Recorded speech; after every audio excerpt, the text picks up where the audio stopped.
అందరికీ welcome back to our channel. ఇవాళ నేను చేయబోయే కర్రీ ఏంటంటే చిక్కుడుగాయ కర్రీ అండి. ఎలా చేస్తాము, ఏమేమి ఇంగ్రీడియంట్స్ వేసి చేస్తామో మా వీడియోలో మీకు చూపిస్తాను, చూసేయండి. ముందుగా నేను ఒక కడాయి అయితే పెట్టుకున్నానండి. 3 టేబుల్ స్పూన్స్ ఆఫ్ ఆయిల్ అయితే నేను వేసేసుకున్నాను. ఆ తర్వాతకి ఆవాలు వేసానండి. జీలకర్ర ఉంటే జీలకర్ర కూడా వేసుకోవచ్చు.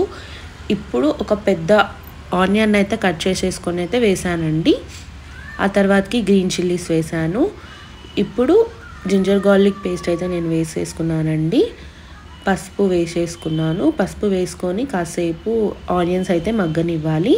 ఇప్పుడు మనం బాయిల్ చేసేసుకున్న చిక్కుడుగాయలను అయితే నేను పోపులో అయితే వేసేస్తున్నానండి. వేసాక మంచిగా అయితే కలుపుకోండి. కలుపుకున్నాక కాసేపు ఉడకనివ్వండి. ఒక 5 to 10 minutes వరకు అయితే ఉడకనివ్వండి చిక్కుడుగాయని. ఆ తర్వాతకి టమాటోస్ కూడా వేసేసుకోండి.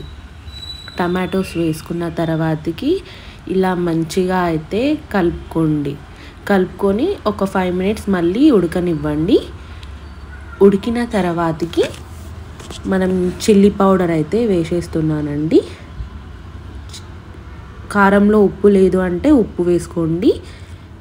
ఇప్పుడు నేను 1 glass ఆఫ్ వాటర్ అయితే వేసేస్తున్నాను. వేసాక ఒక 5 minutes పాటు ఉడకనివ్వండి. మళ్ళీ ఉడికిన తర్వాతకి ధనియాల పౌడర్ అయితే నేను వేసేస్తున్నానండి. గరం మసాలా కూడా వేసుకుంటే వేసుకోవచ్చు, లేదంటే లేదండి, అది మన ఇష్టము.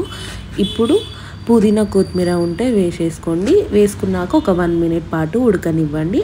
అండ్ ఫైనల్గా రెడీ అయిపోయిందండి చిక్కుడుగాయ కర్రీ. అయితే చాలా టేస్టీగా ఉంటుంది. ఇలా చేసుకుంటే మీరు కూడా ట్రై చేయండి. చూసారు కదండి ఇవాళ వీడియో. మీకు కనుక మా వీడియో నచ్చినట్లయితే please do like, share and subscribe to our channel.